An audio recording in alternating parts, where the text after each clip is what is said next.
Good to see you again. And you? Everything all right? Yeah. At least you remember this time I'm not a woman, so. That's true. It's funny though you say that, Lindsay. I met a former colleague of yours the other day, and then Phil Sheridan. Is that who it was? I forgot his name, but yeah, he came on to say hello and stuff. So yeah, very good. I had a text from him, Matt. He said, Dave, I'm at Woburn. Guess who I'm talking to? I said, oh, please don't be Matt Fitzpatrick. He was all right. He was polite. Were you on the range, Matt, hitting some shots? No, I was actually at a hotel. We were staying nearby, so just because I was doing something at Woburn the following day. That's all. So. Yeah. How was you? Were you at Hollingwell this week as well? I was, yes. Yeah, I played there Saturday, yeah. What a track. Yeah, it's lovely. Lovely golf course, actually. So despite any impression, Dave hasn't just been stalking you. I think that's the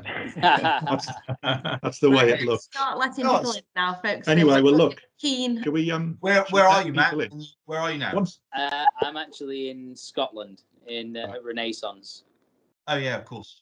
Yeah, excellent.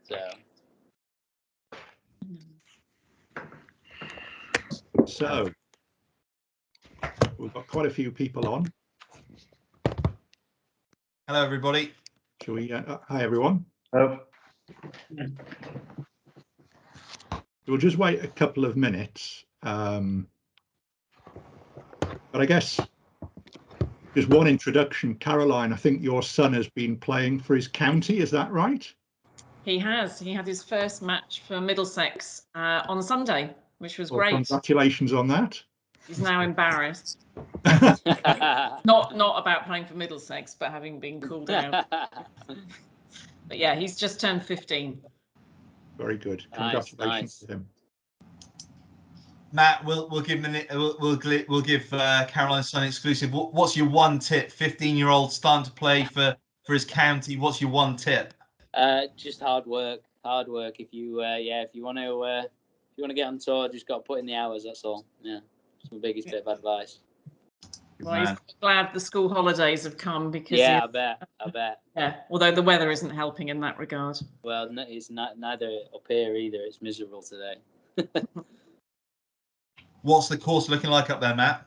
It's good. It's supposed to be links, but it's because it's so wet. It's kind of playing a bit softer than that, so it's a little bit disappointing. But the golf course is okay. It's okay. It's a nice place. We get looked after really well this week, and the layout of the golf course is quite nice actually. But just the weather's kind of not made it the links that we'd like to see it really. Think scores will be low? I think they could be. Yeah. I think if there's no wind, I think they will be.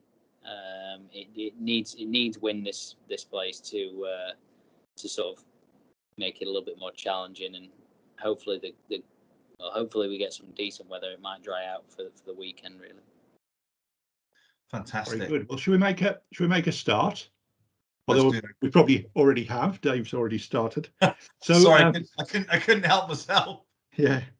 Good afternoon, everyone, and welcome to our second Q&A session with our Protiviti brand ambassador Matt Fitzpatrick, following the session that we had, and it was September last year that we last met up. I'm Lindsay Dart. I'm one of the managing directors at Protiviti, based in the UK. And I think, as I explained last time, I'm a complete hacker when it comes to going around our golf course. We were delighted that in 2020, last year, when Matt joined us, wearing our logo on his left sleeve, and he joined fellow professional golfer and LPGA tour member Jen Kupcho as a brand ambassador, representing our values of innovation, inclusion, and integrity. Once again, I'm delighted to be joined as MC today by my colleague Dave Thomas. Those of you who joined us last September may remember that Dave is actually a professional golfer as well, but found his true calling with Protiviti, running our managed services business in the south of England, It also provided Matt with a backstop that if things don't work out on the tour, he's got a job with Protiviti. But our last session, Dave was rechristened Professor Spin for reasons that I'm sure will become apparent later. So, as I'm sure you're aware, Matt plays on both the PGA Tour and the European Tour. He won the US Amateur in 2013. He now has 6 career victories as a professional.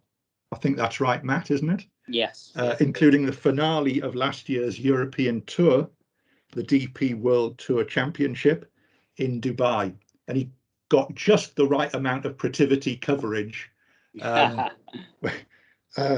during that. He's had 6 other top 10 finishes since we last spoke to him. He's currently ranked in the top 25 in the world, and we're speaking to him ahead of playing with in the Aberdeen Standard Investments Scottish Open, which is back at the Renaissance Club in North Berwick, as it was in September. And then next week he's playing in the 149th Open Championship at Royal St George's in Kent. So Matt, thanks again for joining us today. No problem. No problem. Now, we're delighted to have lots of people on the call today. We have lots of questions to put to Matt, but please feel free to add any you want in the chat feature in the top right-hand corner of your screen. Dave and I'll do our best to monitor any questions, and we'll do our best to put them to Matt. Obviously, he holds the right to not answer any particular questions. Now, we're going to do this in 2 sections. Talk about golf first, perhaps, and then we have to leave a little bit of time at the end, Matt, for Sheffield United and other things to do with football that might be going on at the moment. But I guess let's just start with it's been a very unusual year for all of us, Matt, and I guess professional golf's no different. Can you just talk a little bit about what it's been like on the tour since we last spoke? Yeah, I'm just trying to think when that was, Lindsay. What day was that? September. So it was September. Yeah. Since the Renaissance, effectively. I feel like I was here for them when we spoke last. Was I? I don't know. Maybe I was. Yeah. I mean, since then, things have been getting a little bit more normal on the PGA Tour. COVID doesn't exist in America. I don't know if you know that, but everywhere else seems to have it. But no, in America, they've sort of made the vaccine pretty mandatory, and now they've kind of gone back on that and said that they're not going to test anymore, so it doesn't really matter. So yeah, things have been good. Obviously finished the season well, and got off to a good start. It's kind of just tapered off a little bit at the minute, but hoping to sort of get back on the horse these next 2 and play well just before the Open, and then have a good week next week. So absolutely. And what's it like, crowds or no crowds? What do you prefer? Do you like the shouts of "get in the hole," or yeah, I mean, I don't get many of those. Not many people watch me at the tournament, so it's fine. It's no different for me anyway. But no, on the whole, I much prefer it with crowds. It's much more enjoyable. It's much more exciting. The reactions, to whether you've hit a good shot, average shot, poor shot, it's always interesting, and it's much better when you've got an atmosphere. So yeah, it's much more enjoyable with them. And what about being listened into when you didn't have a crowd? Because that was the advantage for us watching TV. We could actually hear what was being said. Definitely. I mean, I think they need to do more of that anyway, and have less. I would say less. Yeah, like commentators getting involved and trying to overcomplicate and over-explain things, and just let the player and the caddy talk. And I think it's much better for the viewers at home. You hear everyone talking through shots, how they want to hit it, how far, etc., etc. So I think it's much better that when there isn't any sound, but at the same time for us, we much prefer the crowd. So it's it's a tough one. Yeah. So I guess since we last spoke, you've played the Masters twice, which has to be unique. Yeah, definitely. I think it's a first, I'm sure, but the Masters November was very different to April. November was very wet, very soft, pretty stormy, but then April came around and it was fantastic. It was absolutely amazing. Everything was very firm, fast, and it was in great shape in April, that's for sure. I guess what was different for us was just watching it on TV. You could see how close the holes were together, which we never, not having been, you don't really appreciate. It's true. Certainly in November. I mean, it was weird for a lot of the players to see it, and it was very, very unusual. And it was, I don't think anyone. I think there's maybe been a couple of players that had been there in November. I think that I heard and played with maybe members. But they were stuck in the middle of two grass types, and the Bermuda that they have in the summer, they overseed it with rye for the rest of the year. Sorry, I'm echoing there. Oh, there you go. And that had not quite grown out, so the grass was really, really thick in November. It was quite difficult to chip off, and it was a bit longer than usual. So when April came, it was definitely a different feel. Yeah. Not so much a question as just a comment in the chat. Caroline said, "Love listening to the golf talk with the players and caddies, except for Bryson. He takes so long." I was kind of trying to keep off the subject of Bryson, but I guess Bryson and Brooks, or Bruce as he was better known on the BBC podcast. What's all that about? Have you? Yeah, I mean, I think I read something the other day that Brooks and him actually had an agreement, because the PGA Tour have announced a special fund for golfers, basically, that do better on social media, get more TV time, and all this other stuff. And I think they texted each other and were like, if me and you have a fight on social media, we're gonna get more hits and gonna get involved. So I think there was a bit of that. If I'm honest, I think there was a bit of that. So I don't really know what's going on, but I find nowadays it's just easier to stay off social media. You can't get in any trouble there. Well, absolutely. I guess there is a question this time about your opinion on shouting four as they hit it straight into the crowd. Yeah, I mean, if you don't shout four, then you need your head looking at, in my opinion. But it's I think it's appalling when players don't, and I know many people get frustrated when a lot of the pros don't. So it's disappointing when that happens. Yeah. Dave? Matt, I had a question asked to me earlier today. Bryson likes his metal spikes. Some people do, some people don't. And particularly thinking about when you're playing Augusta on separate occasions, do you interchange between your spikes, or do you just like the soft spikes all the time? No, I'm metal spikes as well. So I'm always wearing metal spikes. I don't wear anything else. So I just find the other ones I slip. I don't get enough traction. So for me personally, there's probably only about 10 guys on tour that actually still wear metal spikes, to be honest. So. And then another question that we've had is around so going back to the spin and the way that the ball performed at Augusta, thinking about November and this time this year, how differently did the ball fly in the air, or what differences were there, whether that be spin or flight or carry? How did it differ? The golf course just played a lot longer in November. It was very, very soft. Like I say, the grass was much longer, so you're not getting as much roll. I would say that was the biggest difference, to be honest, and it definitely made the golf course harder, in my opinion. Great stuff. Good.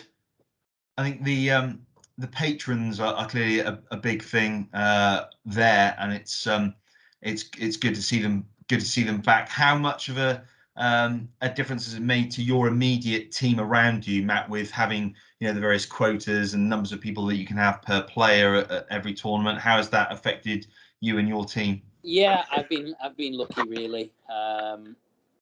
My coach has some other players that's played the tournaments as well, so he can kind of go in off theirs, and I can still see him and stuff. So I've actually been very lucky. I think some players maybe have missed out on having the trainer there, for example, the trainer or a putting coach maybe, but everyone pretty much has the swing coach. But yeah, for me, I've been very lucky, to be honest, David. Does your dog want to ask a question, David, in the background? Say again? I said, does your dog want to ask a question in the background? The dog would ask more intelligent questions. He looks very sweet. The dog loves chatting about spin rates, Matt. We're going to come on to it. We have a couple of questions. So other than yours, clearly, Matt, from Caroline, whose swing do you like most on tour right now? It's a good question. There's quite a few. It's so funny. I get asked this question a lot, and I always look on the range and I'm thinking, oh, you know what? I quite like that swing. And then I'm going to remember that for when people ask me the question. And do you think I remember it? Absolutely not. No. So, who've I played with? I'm trying to think who I played with recently. Oh, you tested me now, David. Honestly, I can't think. Isn't Robert Rock meant to have the definitive swing? Yeah, everyone likes Rocky's swing. Yeah. There's certain. I mean, the normal ones that everyone says: Adam Scott, Rory McIlroy. Yeah, I couldn't. I'm trying to think. I'm trying to wrap my brain in who I played with at the US Open. I played with Tyrrell and Victor the first 2 days, and then I've got no idea. I can't answer that one, David. Sorry. We'll move on. Alex Noren's got to be right up there, Matt. I like Alex's swing. I do like Alex's swing. Yeah, that's true. Good man. We so a question with regards to equipment. I was going to ask this. I've been trying to do some more stalking around what's in the bag right now. It'd be good to hear about what you've got in the bag this week. There was some commentary earlier this year around switching 3-woods possibly to the ping 3-wood, whether or not that went in the bag, moving away from the Titleist. What's in the bag right now, and how much control do you have on that? Which is a question from one of the guests. And I think we've just lost them. Sorry, I'm back. For some reason, my Wi-Fi went off. Yeah. That's all right. We're talking about what's in the bag, Matt. We've seen a lot of Titleist wood equipment, drivers, 3-woods, some of the ping irons. What's in the bag right now? And the question is, how much control do you have over what goes in your bag? Yeah, I'm free agent for everything. So the only thing I'm not is a putter, which is fine. I obviously made that decision myself. But putter is a Bettinardi. That's mandatory for me. And then outside of that, it's a complete mixed bag. So I have Titleist wedges. I have ping irons from wedge to 6-iron. And then I have a Titleist 4 and 5 iron that I've recently put in last Thursday. And then ping 3-wood and 7-wood, and then a Titleist driver. So yeah, complete mixed bag. A 7-wood. Now that's in. Yeah, I mean it's probably the same loft as like a 5-wood, really. I mean nowadays, there's one thing going back to Bryson that watch out for. The commentators will say, "Oh, Bryson has an 8-iron here from 295 yards or whatever it is," and actually the loft on it is the same as a 6-iron or a 5-iron. It's because he's swinging so fast. He's, David, he's creating so much spin, and then that's obviously making the ball go shorter. So he has to change the loft of the club to make it to stop that effect. So. His 8-iron will be the equivalent to a 6-iron, I think, and then 7 iron, obviously 5, and as you go up, really. So it does vary on loft. Like I say, 7 wood says 7 on the club. It's probably the same as 5 wood. But then all my other stuff is pretty normal. And it's when you say normal, so what your driver? What loft have you got on your driver? I think my driver's about 9.5. Okay. So yeah, pretty neutral. Yeah. So there is one question I've been meaning to ask you. I've been lining up since we last spoke. So for most of us, I can't wait personally to get the flag out of the hole to putt. What's the thinking behind having the pin in the hole? It was actually a really, really in-depth process, actually, that I worked it out that it helped. Basically, I wasn't putting well, so I put it in, and then I started putting well, and that's it. So literally, just no thought to it whatsoever. It literally, it was like a new thing that come out. I wasn't putting great. Billy, my caddy, said, "What do you think? Let's try it." I was like, "All right, doesn't hurt." Tried it, and it's worked. Now, I don't think it's going to work as well this week because the pins are quite thick. Most places on the PGA Tour it works because the pins are quite thin. My only take on it is I think it probably narrows your focus to the center of the hole a bit more, rather than. I mean, you obviously you know, not every putt is dead straight where you are aiming at the center, but I think for most of the time, I think it just helps to sort of have a bit more focus, and I think having the pin in definitely does that. Yeah, yeah. We've got a question in the chat. Excuse me.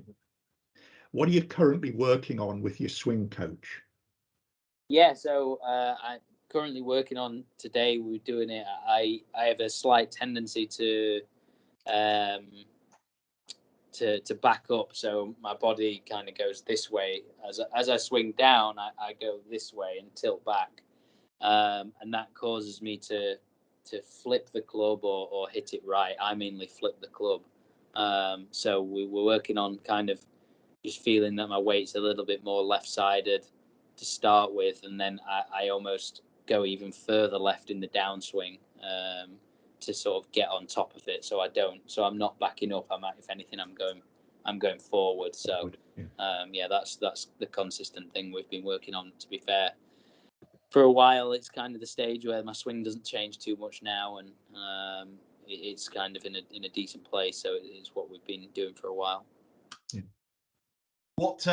How did you feel about Richard Bland having his breakthrough win, Matt? And what was the vibe on tour behind the scenes? Yeah, everyone was so pleased for him. You know, everyone was so pleased for him, and Blandy's a lovely guy, and obviously played for so long and not got it. So yeah, for him to knock that off was fantastic. Really, everyone was pleased for him. So Matt, can we just talk through? I was going to rip through a few questions because I'm conscious of time, and we have a hard stop. So before we discuss why the hard stop may be at 6 o'clock, I hear, Matt, there could be a dinner happening this evening with a couple of really interesting people. Would you like to share with everybody as a Protiviti exclusive as to why we have such a hard stop? Yeah, last night I got a text off Padraig Harrington because he was having a Ryder Cup dinner. Most of the European team is here this week playing, so I guess he wanted to get all the guys and the caddies together to sort of have a chat and maybe run through a few things. I'm not really sure. Obviously, the team doesn't finish till September, so yeah, we've got that at 6 p.m. So hence the hard stop. But it's quite funny when he texted me. I said, "Oh no, apologies. I'm really sorry. I'm busy. I can't come tonight." And I don't know whether, because he did reply straight away within seconds. He said, "Oh, no worry. I know it's short notice."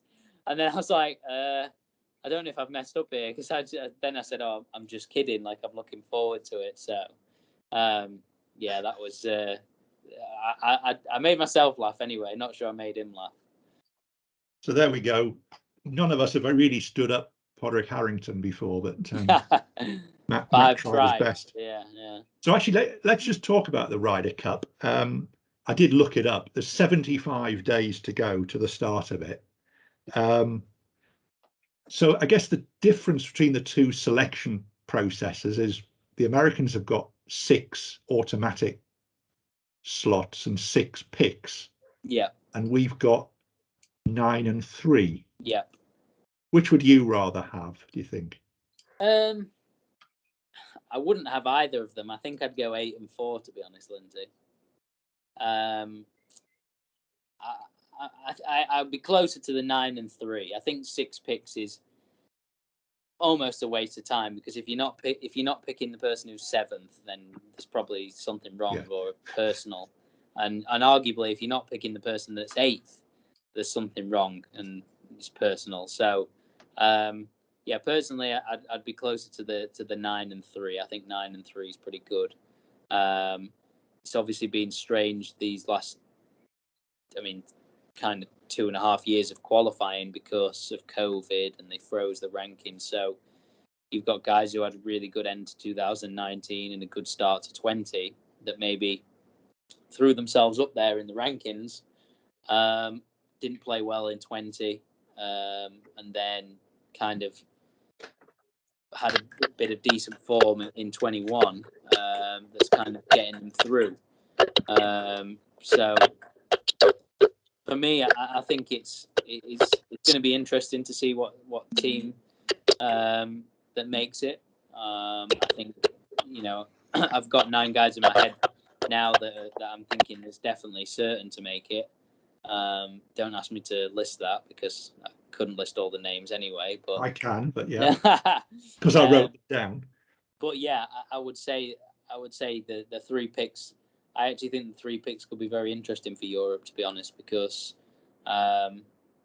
it's kind of getting to that stage now where, Ian Poulter is a little bit older than he was at the last one, and Sergio's a little bit older, and there's a few guys. Henrik Stenson maybe not probably happy with his form as late, so it's certainly going to be it's going to be an interesting one for the European team. I feel like it's kind of a change of guard. So for the record, currently it's John Ram, Tommy, Tyrrell, Rory, Victor Hovland, Paul Casey, Lee, you, and Victor Perez. Yeah. And then just outside is Shane, Bernd Wiesberger, and Guido Migliozzi. Yeah. But yeah, you're right. What about Pultz? What about Sergio? Yeah. So it's interesting, and Rosie's as well. Justin Rose obviously not in there as well. So it's definitely going to be interesting. That's for sure. And who would you pick then, Matt? Who would I pick? I would pick my brother. No, I'm kidding. I don't know. I think right now I'd have to go obviously with the 9 automatic, and then I'd pick Shane. I'd pick Shane purely for form, and then I'd probably have to go with 2 experienced players. I'd go Sergio.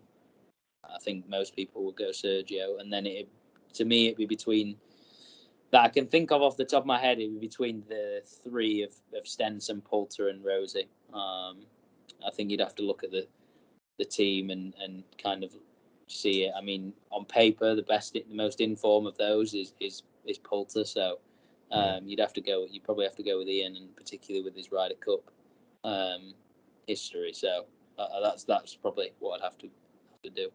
And in the foursomes, who would you most like to be paired up? I think I'm going to kind of make a bit of a beeline for Victor Hovland, to be honest. He's a lovely kid, very down to earth, fantastic player, as everyone's seen. And if I look at the rest of the team, everyone else is kind of paired up. I look at Tommy, and I think he played with Westy. I think Tyrrell will play with Paul Casey. I think Shane will probably play with Rory. Who else are we missing? Victor Perez. Victor Perez. and then Victor Hovland, myself, and then I don't obviously there's the picks in there as well, but myself, I'd happily play with Victor, and then obviously it depends on the picks. If it wasn't to be with Victor and it had to be with someone else that I'd not mentioned there in those matchups, I would probably go with Sergio. Again, purely just from my relationship with him, I get on well with him, and we sort of have a fair bit in common with that. We both love football, so more than golf, I would say. So I would say that's probably the connection that I'd have with him. Yeah. And why is it that the Europeans seem to gel more as a team than the Americans, do you think? I couldn't really tell you. I've not been involved in enough to really see, to be honest. But for me, it's just that you play on the PGA Tour, and if I go out to dinner at a restaurant, not that there's many restaurants that we go to the same, but I rarely see, American players eating with American players. They'll be eating with their family, they'll be eating with their team, they'll be eating on their own, with the girlfriend, with the wife, whatever. Whereas in Europe, it's, I might have dinner with Tyrrell, or Westy might have dinner with Tommy, and Tommy might have dinner with Frankie Molinari. And so there's much more of that, you know each other a bit more than just on playing golf. You have a bit of an off-course relationship as well, and that's important, and I think as you see sort of recently is why it leads to maybe the better results that we have. Yeah. Okay. Lindsay, you want to jump into a couple of questions if we may? We've got quite a few running. We're going to come on to tips for some of our guests with regards to putting and short game, but a really interesting one, particularly thinking about some of the effects of some of the players at Wimbledon, some of our young British players. What are your thoughts, Matt, on the off-field attention, particularly from the press and the media? Clearly, you'll be getting a lot more of it now, playing on a global scale. How have you managed it, and how do you feel that pressure when you're out and about on a daily basis? Yeah, I think for me with the media, I've always had a good relationship with them. I feel like you got to be honest with them. You got to just, you got to tell them how you feel. That's what they like. I've been very lucky. They've always been very pleasant to me in return. You obviously get the odd one or two that kind of take it a bit further than they should. But that is what it is. But for me, I genuinely think I think Rory's the best with the media. You look at his interviews, he says it how it is. He says what he's thinking. Obviously, sometimes it doesn't always go down well, but at least he's given his honest opinion, and he was asked a question. And I've been asked obviously many questions, and I feel like you got to give the answer that you think. You can't just sort of bumble an answer. It's my biggest pet peeve when footballers are interviewed after the match. Oh, you must be delighted with that performance. Oh yeah, it was great. It's you don't really get much else, and I think that's the one great thing about Rory. He'll tell you how he's feeling, and he'll be honest with you. And it's definitely something that I strive to be myself, to be honest. Great stuff. Can we just talk about life on tour, Matt? And just, I guess, we see you playing golf 4 days a week on the TV. Yeah. What happens between one tournament and what, if there is such a thing as a typical... So I mean, if I run you through this week, is the weeks in Europe right now are tough to compare to normal tour life before COVID, because we're in a bubble, we can't leave, there's food on site, and it's for us golfers playing for what we are playing, it's a first world problem. But compared to a PGA Tour event, I'll tend to, if I've played the golf course before, I'll arrive Monday afternoon, evening, get to the hotel, unpack, sort myself out, figure out what I'm doing tomorrow. Tuesday practice, Wednesday practice, Thursday to Sunday, we play. And then Sunday night, if I'm playing the following week, I'll probably fly on to the next event. or sometimes stay over. It varies really, but normally fly on to the next event Sunday night, get sort of settled there, and then sort of be good to go for the following week. And if it's a week off, just tend to go home. Yeah. So. Yeah. And home is what, in Florida? Home for me right now is Florida. Yeah. It's a little bit different to Sheffield, that's for sure. Yeah. And do you does the preparation differ for the majors? Do you do anything different for that? Not really. I try to keep it the same. It's something I've been disappointed with so far in my career. I would say I've not really challenged enough in majors, and it's probably, I expect a lot of myself probably to when it comes to those weeks, and maybe there is a bit of that. I put too much pressure on myself, but maybe there is just, everyone else steps up the game for those as well, and I'm not. It's a tough one. Maybe the golf courses haven't suited me. Maybe they have. I've not taken my opportunity. But yeah, when it comes to majors, try and keep things the same. And then kind of end of the year, I'll probably have 3 or 4 team meetings a year with all my coaches and stuff, and we'll kind of look at the stats and see where I'm at and what I need to do to get better, and and everything else that comes with it, really. So is that typical? You would only say spend time with your coach 2 or 3 or 4 times a year? Is that? No. Sorry, my coach. If I play 25 events a year, he'll probably come to 20. Right. So I'll see most of my coaches throughout the year. Right. My trainer probably might be, 22 weeks, whatever it is. That's what it is, and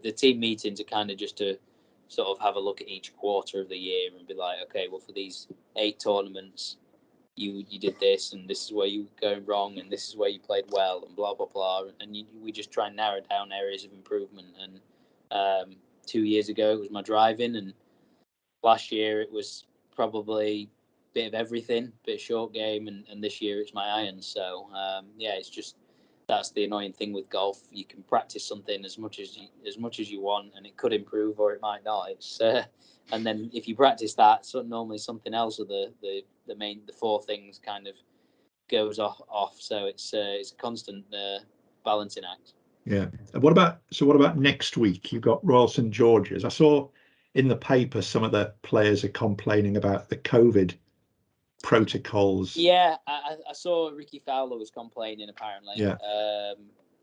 I think, to be honest, this didn't come from me, but a couple of the players I spoke to said, well, I think you can only complain if you're in the tournament, which I thought was fair. It is. I mean, it's just different. It's just different.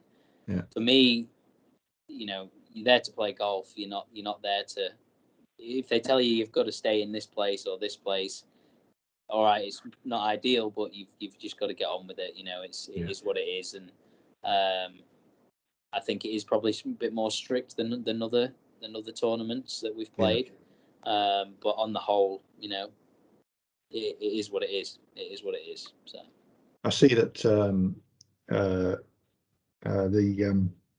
I think it was 3 South Koreans have dropped out. So I was thinking about sending a note to Martin Slumbers, my ex-colleague, and see whether I should pack my clubs and get across there. See if you can get a game. I think more likely I'd put 32,000 people at risk if I tried that. So, but actually, on a serious note, Matt, there's been a lot of talk probably in the last few. Oh my goodness, Dave Buck, we've got a Sheffield United. We'll get on to that, Dave. But no, seriously, there's been a lot of talk, and some players have withdrawn from tournaments, citing mental health and just the challenges of that. And I'll always remember, actually, my bank manager was Colin Montgomery's brother, and he said, you always know if he's had a bad day at the office. And you don't know whether I've had a bad day at the office. I know if Matt Fitzpatrick's had a bad day. Yeah, sure. I mean, how do you what sort of things do you do to look at? I mean, it's one of those that I always think during the time it happened, if I'm not having a good day, of course I'm angry. If it's not been a good week, I'm angry after that.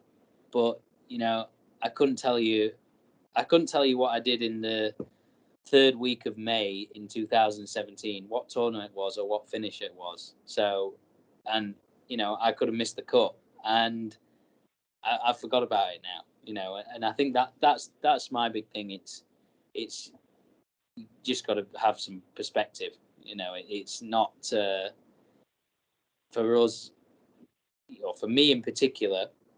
I'm lucky I have playing status in Europe and I have playing status in America. So if I have a bad week, I've got another one to turn it around, and I've got another one to turn it around. So for me personally, it's not the be all and end all. And I work with a psychologist as well, trying to improve my own mental state on the course, off the course, personal life.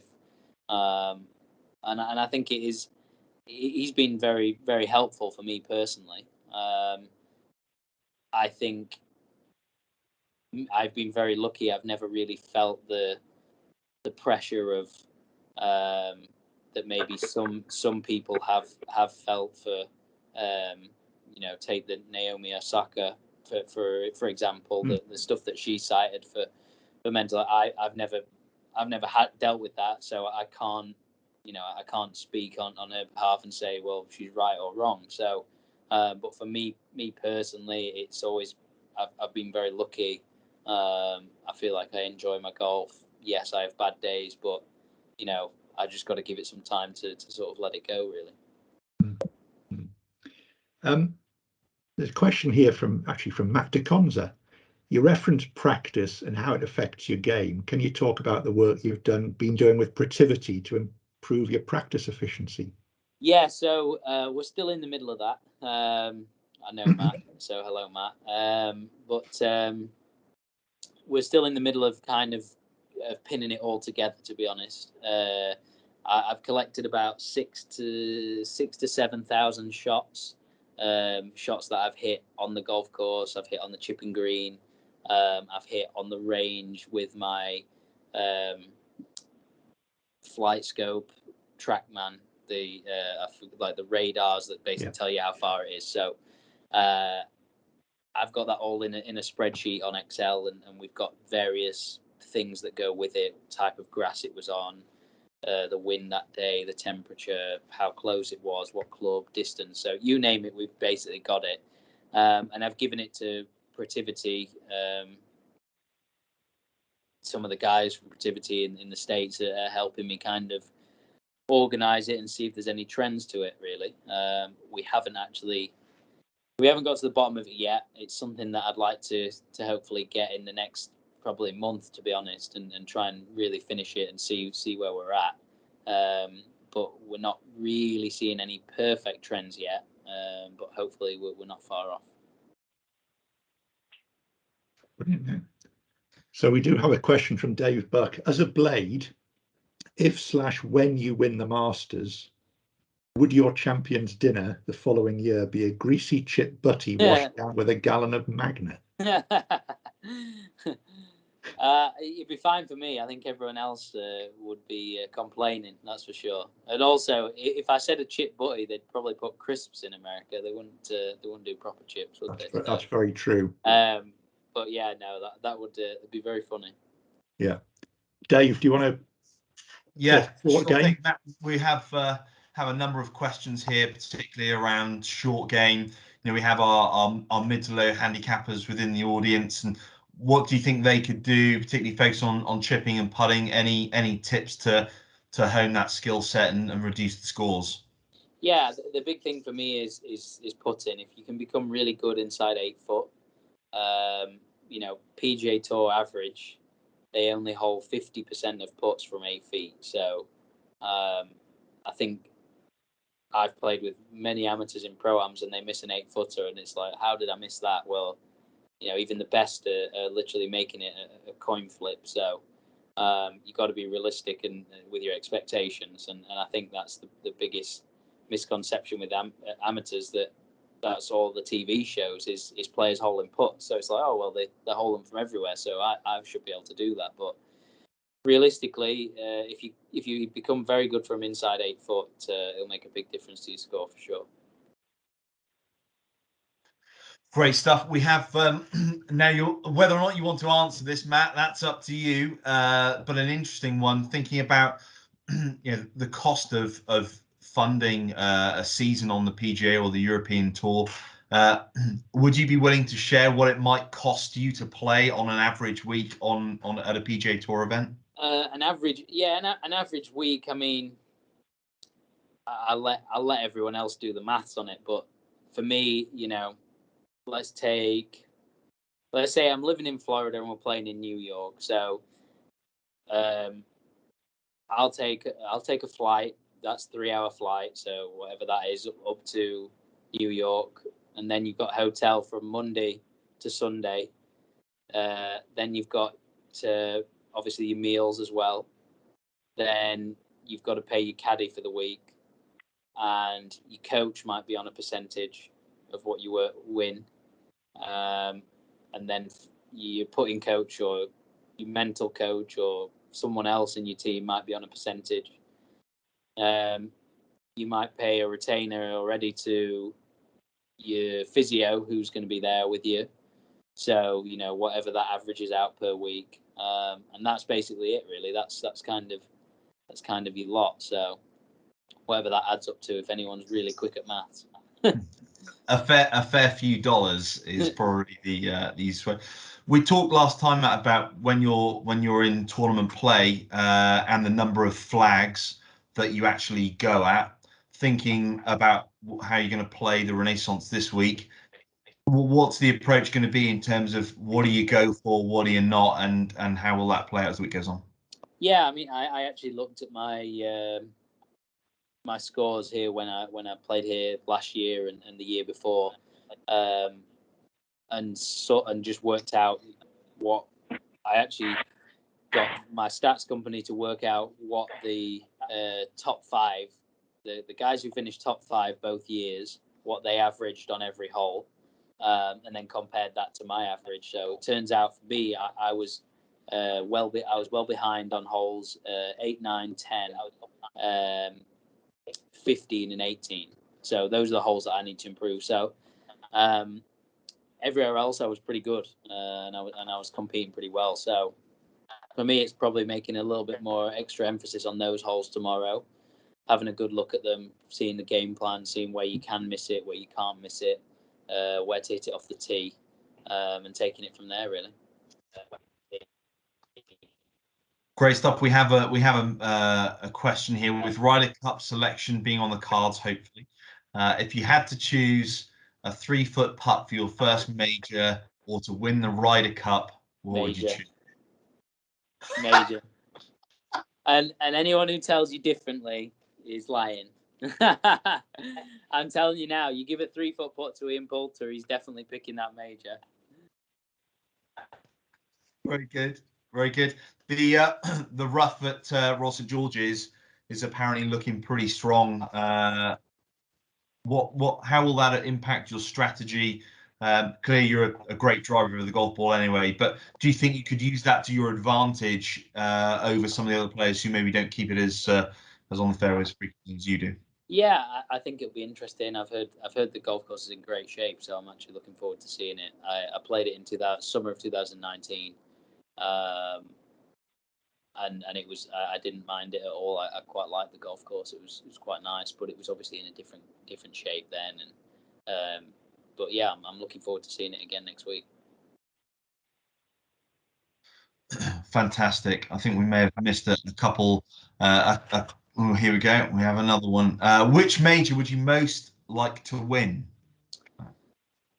It's a tough one. It's a tie between the Masters and the Open. Yeah, the Masters and the Open. So the Claret Jug, with obviously all its history, but then the Masters just has this special aura about it. So yeah, I would say it's definitely between those two.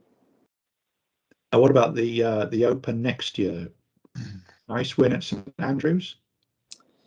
I wouldn't mind winning at St Andrews. Yeah, I'll take St George's. I'll take St Andrews. I'll take the local municipal if it means an open championship. Literally, I'll take anywhere. Okay, sorry, I missed. My reception all went a bit haywire, so I might. So someone's put in the Hitesh, which is your favourite course in the UK and the US? Favourite course in the UK, I would say Woburn, Marquis, whatever you want to call it. I really like that one. I've obviously done well around that one, but I just like this tree lined. I think it's a really enjoyable golf course, and then in the US would be Harbour Town, again tree lined golf course. So yeah, a good question. Do you play golf on holiday? And if not, what do you do? What do you prefer to do if you're not playing golf? I never go on holiday. Life's one big holiday, Lindsay, for me. I don't really get a chance to. If I'm going on holiday, I'm not playing golf.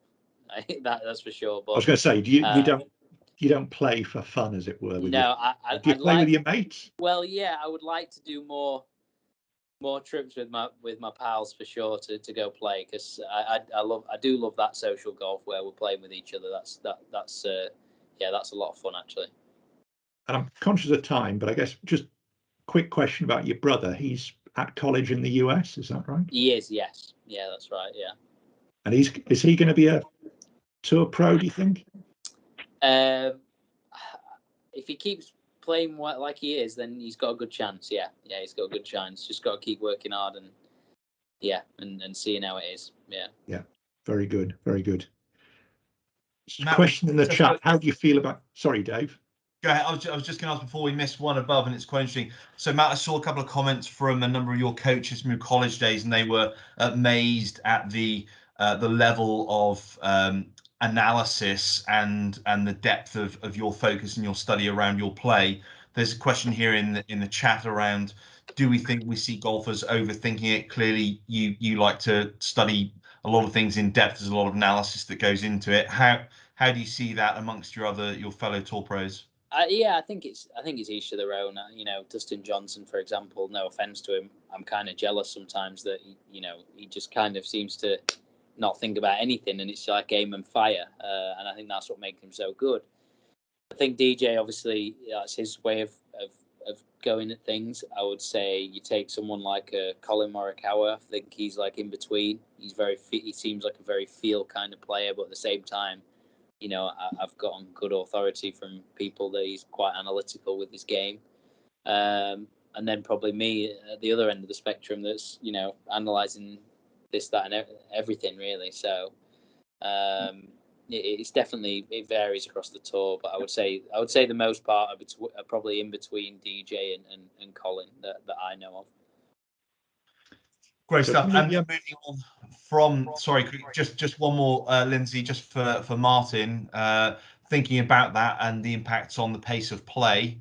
How do you feel about slow play and in conjunction with that about the whole green reading books bit? Where do you stand on that? I'd be happy if the green reading books are banned for sure. Yeah, for sure. I'd be happy with that. I think it doesn't really give an advantage to good putters. It gives an advantage to poor putters. So that I think that's smart. Slow play is the worst thing ever. I actually found out today that the shot clock kind of that you're allowed in Europe is 70 seconds to hit your shot, and in the US it's actually 120, which is just ridiculous in my opinion. I don't know why there's such a big difference, but hey, it is what it is. That's why it's so slow over there. Yeah. Well, I'm very conscious of time now, and you do have a as we've discussed. So, important business. Should Sheffield United have sacked Chris Wilder? No, definitely not. His replacement's fine. I'm not too worried about that. But yeah, they shouldn't have sacked Chris. And next season, are you going to get promoted? I don't know yet. I want to see how the summer goes. We'll have to see. But hopefully nonetheless. Yeah. Then, for tonight, Spain or Italy? Spain. I think Spain will win tonight. Yeah. And then tomorrow night, can we do it, do you think? I think we'll win, yeah. As long as we keep defending how we are, I think we'll be fine. Well, that's because we've got a good Sunderland goalkeeper, that's why. We've got a couple of rapid fire ones just before we start to wrap up. So, Matt, favourite golfing film? Happy Gilmore. Lines on the ball, yes or no? Yes, definitely. Big help. How old were you when you got to scratch? I couldn't tell you. And Leon Perrins or Henderson's? Neither. Good man. Well, Matt, it's been amazing to spend some time with you, and I'm sure everybody has enjoyed it. So it's been great to see you, and we wish you all the very best this week, next week, for the remainder of the season. I'm sure we will all be cheering you on at the Ryder Cup. So thanks for sharing.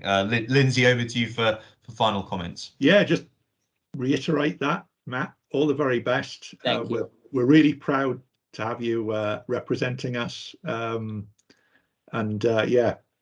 go for it, and definitely make sure you bring the Ryder Cup back. We don't. I'll try. As I say, you're amongst. This is an American free zone. Apart from Matt DeConza, it's an American free zone. We got to beat them. We've got to beat them. So anyway, thank you everyone for attending. Thanks for all your questions. Stay safe and enjoy the rest of the day, and enjoy your dinner, Matt. Thanks, guys. Thank you. Thanks, All right. Matt. See you Take care. later. Take care. Cheers. Thanks. Bye. Cheers.